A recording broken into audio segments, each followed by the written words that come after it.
Menurut saya potensi daripada smartphone di Indonesia ini masih sangat besar sekali. Apalagi kalau kita mengingat bahwa 3G, 4G kita ini eranya masih baru seumur jagung. Dan masih di atas 100 juta penduduk Indonesia yang masih belum menggunakan 4G LTE smartphone. Ya. Nah ini masalahnya adalah kenapa orang masih belum bisa berintegrasi kepada 4G LTE. Terutama tentunya karena bagi sebagian besar masyarakat Indonesia itu belum melihat bahwa 4G LTE itu suatu kebutuhan. Dan ini hanya suatu pilihan. Hanya beberapa yang mereka memang dalam gaya hidupnya masing-masing, dalam pekerjaan, profesi dan segala macam sudah lebih dulu beralih. Dan kita ketinggalan sekali kalau dibandingkan dengan negara-negara tetangga kita lainnya. Jadi perlu suatu ekosistem yang mendorong supaya masyarakat itu memang merasa butuh untuk 4G, layanan 4G LTE ini. Misalnya, salah satu penggeraknya itulah aplikasi-aplikasi apa yang bisa dimanfaatkan oleh masyarakat pada umumnya. Bukan hanya segelintir masyarakat yang mengerti, yang melek teknologi aja gitu. Nah, misalnya coba bayangkan kalau seluruh penduduk Indonesia sekarang bisa mengisi token listrik pakai handphone dan wajib misalnya. Jadi tidak bisa beli token listrik tanpa handphone. Wah, saya yakin tuh pasti banyak, semuanya beralih buru-buru kepada handphone. Dan langsung handphone 4G-nya menjadi murah banget tuh.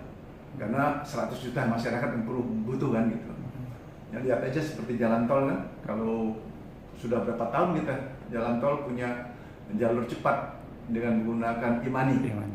Tapi masih sedikit yang ngantri, yang bayar pakai cash panjang, sedangkan yang bebas cash atau e-money malah pendek antriannya.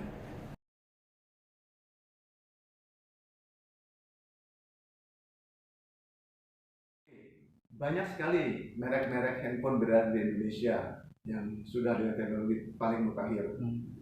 Tapi memasukkan suatu merek Indonesia itu biayanya mahal sekali. Dan harus diakui pada akhirnya dalam industri ini hanya 3 atau 4 merek yang akan menguasai pasaran smartphone di Indonesia. Merek-merek lain akan datang dan gugur karena tidak akan mencapai suatu critical mass untuk menjadi suatu produk yang sustain di pasaran dan jangka lama. Dan produk-produk yang sudah lebih dulu ataupun sudah mempunyai market share yang besar itu mendapatkan suatu keuntungan atau suatu competitive edge yang lebih bagus dibandingkan dengan yang baru, karena mereka sudah mempunyai jaringan distribusi yang baik sehingga demand yang baik juga sudah tercipta, sehingga biaya distribusi dan biaya pemasaran mereka akan sangat rendah per handphonenya. Sedangkan yang baru itu kan bagian mendorong air ke atas, tidak menikmati gravitasi seperti merek-merek yang lainnya. Nah, ini suatu tantangan tentunya. Ya, bukan berarti tidak bisa diatasi.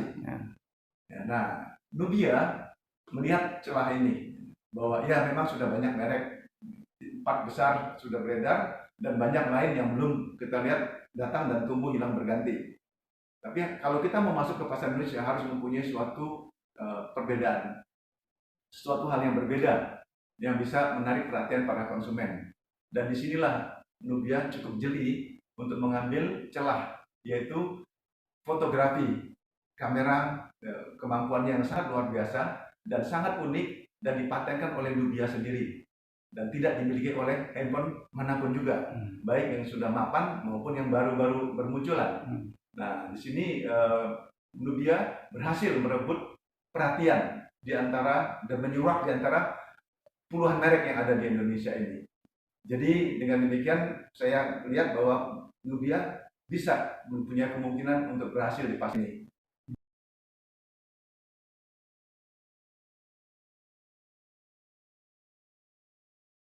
Dan kita lihat juga untuk mendorong ini Nubia telah menggunakan suatu metodologi yang berbeda, baik dari segi distribusinya maupun dari segi promosinya.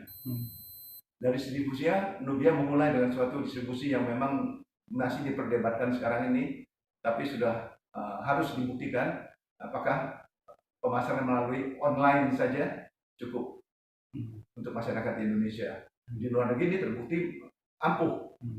Tapi apakah yang terbukti di Indonesia? Nah ini waktu akan membuktikan. Dan juga untuk mengimbangi itu, Nubia juga melakukan pemasaran melalui digital media, bukan melalui media-media konvensional. Jadi ini juga kelihatannya sesuai dengan target market yang sangat fokus, ya, menengah atas, dan dengan suatu profil daripada suatu handphone yang memenuhi semua kebutuhan berbagai macam profesi maupun lifestyle. Nah, di sini Nubia juga ingin mencapai sasaran promosinya kepada konsumen-konsumen tersebut secara lebih fokus. Dan saya rasa ini merupakan suatu kombinasi yang sangat baik sekali. Dan itu terbukti ya, dengan sekarang ini pun juga di media digital nama Nubia sudah mulai bunyi cukup nyaring. Dalam waktu singkat fan like-nya itu juga sudah ratusan ribu, padahal barangnya belum beredar. Apalagi nanti barangnya sudah beredar.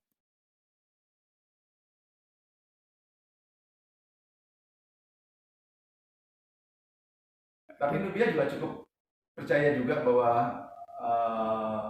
masyarakat Indonesia juga ingin coba melihat, memegang sebelum membeli. Dan untuk itu, ya, Nubia juga akan mengadakan suatu demo-demo di tempat-tempat publik umumnya, di tempat-tempat keramaian maupun di sentra-sentra mal-mal yang banyak dikunjungi oleh konsumen. Dan sebentar lagi kita ada Pekan Raya Jakarta, dan di situ juga bisa didapatkan masyarakat bisa juga melihat dan mencoba Nubia produk secara langsung dan bahkan membelinya juga secara langsung di Pekan Raya Jakarta yang akan dimulai bulan depan.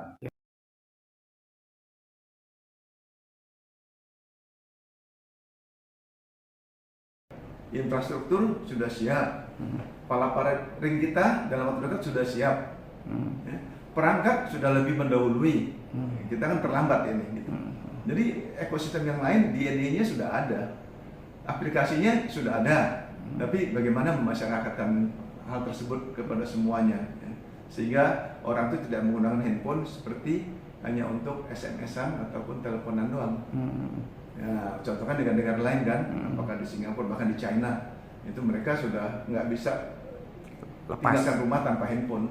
Apapun juga bayarnya mungkin 90% transaksi udah pakai handphone. Dan itu kan tidak perlu dipaksa. Sebetulnya. Nah, di sini mungkin perlu dorongan karena memang strata sosial ekonomi masyarakat Indonesia ini kan piramidnya luas sekali, tidak mungkin. Jadi yang menengah atas sudah memerlukan tanpa disuruh sudah sadar sendiri, tapi menengah bawah ini kan masih harus memilih, ya, dengan keadaan keuangan dan masing-masing daripada strata ekonomi menengah bawah.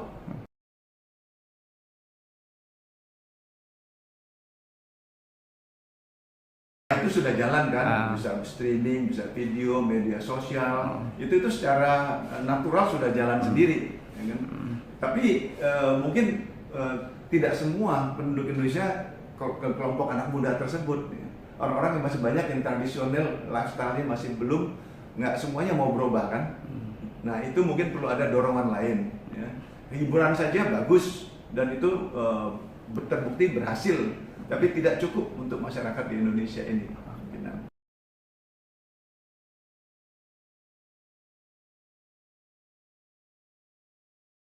Dengan majunya teknologi telekomunikasi, dengan 3G dan akhir-akhir ini dengan 4G LTE, sehingga konsumen itu sudah bisa sekarang menikmati streaming dengan lebih baik. Dan teknologi dengan teknologi yang demikian canggih sekarang ini, maka peranan digital dalam mempromosikan suatu barang konsumsi itu sangat tinggi sekali, sangat efektif sekali. Mau tidak mau kita melihat bahwa banyak dana-dana promosi yang tadinya sebagian besar mengalir ke TV, sekarang mulai mengalir kepada digital media yang mulai marak.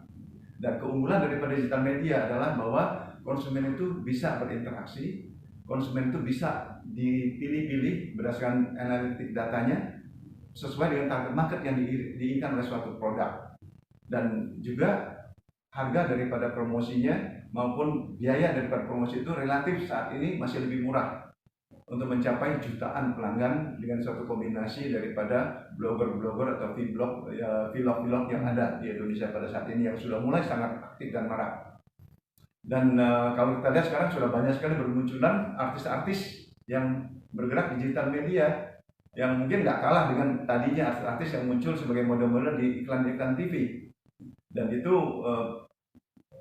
para pemasar produk ini melihat bahwa memang konsumen yang disasar itu memang nyata dan ada. Dan sehingga kita dalam ke depan ini akan melihat bahwa kalau dulu beriklan tradisional kita hanya pakai TV, radio, koran, alat cetak, sekarang itu nggak akan lengkap. Bahkan akan sangat kurang rasanya kalau tidak dilengkapi dengan digital media.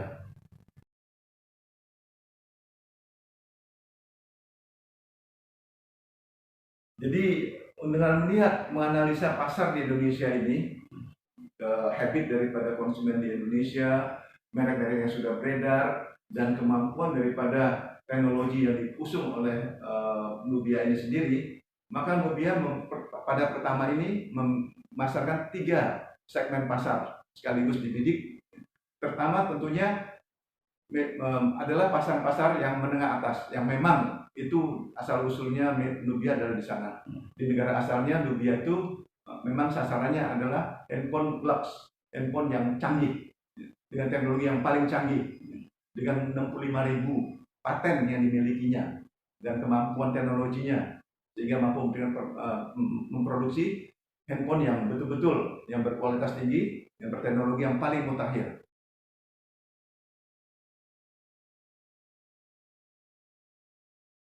Ya, karena kita lihat bahwa memang Nubia ini membidik suatu kalangan menengah atas yang mempunyai profesi maupun lifestyle yang berbeda-beda. Jadi dengan sosial media ini bisa mencapai orang-orang yang memang mengingat sesuatu yang berbeda. Ini yang paling pertama diluncurkan, ya. Dan ini dengan harga 4,4 juta, 4.399 juta. Dan ini handphone dengan kemampuan yang sangat luar biasa. Kita sudah nggak perlu bicara soal RAM, soal ROM, ataupun soal speed, ataupun octa-core. Sini semua sudah ada, maupun gelasnya, maupun edge-nya, semuanya sudah ada. Tapi kembali lagi, keunggulan kameranya yang lebih menonjol dibandingkan semua handphone di Indonesia saat ini. Nah, ini adalah aspirasi, kita lihat citaran aspirasi. Tapi nanti yang masyarakat kan belum tentu semuanya mampu beli yang 4,3 jutaan ini. Dan masyarakat yang sana, yang menengah bawah sedikit, itu melihat bahwa saya juga mau handphone yang demikian, handphone yang canggih itu. Nah, kita punya di bawahnya adalah M2 Lite. Semua sama dengan usungan secara itu, teknologinya, kameranya juga. Cuman ini adalah tidak menggunakan chip, ya, Qualcomm. Ya, ini MTK. Ya. Nah, ini untuk M2 Lite. Ya. Nah, kalau yang ini harganya sekitar 27,99. 2799. Nah, tapi kembali lagi, kita juga tahu masyarakat Indonesia ini ada juga segmen tertentu yang bisanya di bawah 2 jutaan katanya. Ya. Nah, untuk itu Nubia mengeluarkan satu produk lagi yang disebut adalah N1. N1 Lite ini yang akan dipasarkan dengan harga 1.699. Jadi ini tentunya suatu tingkat harga yang akan sangat cocok buat masyarakat di Indonesia. Dan ini tentunya akan menarik sangat peminat yang jumlahnya jauh lebih besar. Dan ini akan meraih ribuan konsumen bagi Nubia nantinya. Dan ini yang nanti kita akan promosikan secara cukup menarik di PRC yang akan datang ini. Ya, jadi memang Nubia tidak bisa bikin handphone murahan, itu harus diakuin. Ya, jadi pertama itu, jadi handphonenya menengah atas. Jadi kualitasnya itu pasti tinggi sekali, ya, tapi harganya harga masyarakat. Mungkin di sini kita tempatkan, ya. Karena kalau kita perhatikan dengan teknologi yang sama, dengan spek yang ada di masing-masing segmen tadi itu, kalau merek lain harganya mungkin hampir 2 kali lipat. di situ. Nah di sini kenapa Nubia mampu demikian? Ya karena sini dipasarkan secara langsung melalui digital media tadi, melalui online tadi, ya sehingga banyak penghematan dilakukan yang diberikan kepada konsumen. Jadi dengan demikian konsumen bisa menikmati handphone dengan kualitas yang tertinggi di kelasnya, tapi dengan harga yang sangat terjangkau. Saya rasa itu mungkin strategi intinya daripada Nubia saat ini.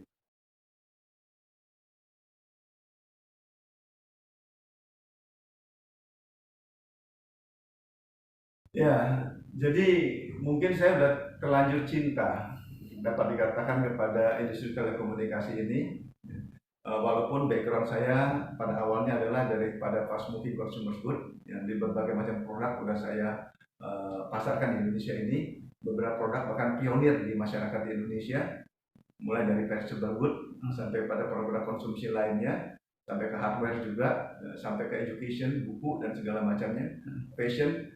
Tapi memang telekomunikasi ini sangat menarik karena selalu berkembang teknologinya. Misalnya handphone ini, kalau di consumer good kita buat satu produk itu umurnya mungkin 10 tahun, 20 tahun masih langgeng terus. Tapi di handphone ini umurnya mungkin hanya setahun harus ganti model, ganti merek, ganti tipe, ya, ganti teknologi. Dan itu sangat menarik karena ini mungkin kalau di dalam suatu media pers itu bilang ini seperti koran yang kalau koran pagi jam 2 mungkin udah basi, harus selalu update. Nah ini kan berarti dinamis, ini merangsang kita untuk terus update dengan teknologi, update dengan konsumen, update dengan perilaku masyarakat, lifestyle. Nah, dan ini yang tentunya sangat menyenangkan karena kita jadinya nggak ketinggalan zaman. Nah ini yang membuat saya sangat tertarik sekali, ya, walaupun tadinya sudah harus turun gunung, ya, dan tapi karena beberapa teman minta saya untuk membantu, maka saya sekarang berkecimpung lagi di sini untuk membantu cuman sekarang tidak di gugus depan, tapi dari belakangnya lah, dari strategi, daripada pemasaran maupun daripada distribusinya.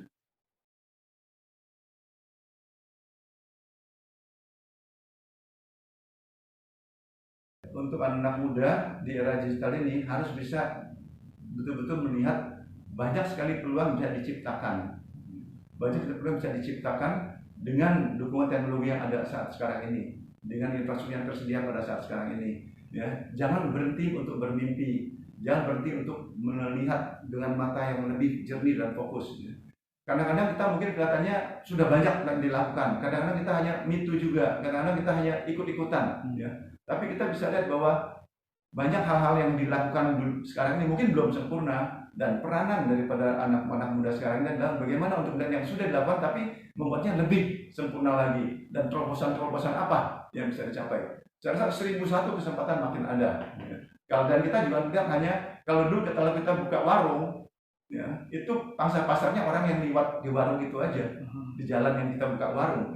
Tapi sekarang ini ya, itu tidak demikian lagi. Pasar kita tidak berdasarkan dalam kota, bahkan Indonesia, bahkan dunia. Itu yang harus dilihat. Ya, kita harus berpikir big sekarang ini. Dan sekarang kita lihat juga dalam hidup kita sehari-hari. Tukang martabak di Pecenongan, ya, mungkin omsetnya udah naik 10 kali lipat dibandingkan dulu. Karena penduduk Indonesia dimanapun di Jakarta ini, di pelosok manapun sudah bisa order dengan melalui timbulnya angkutan, ya,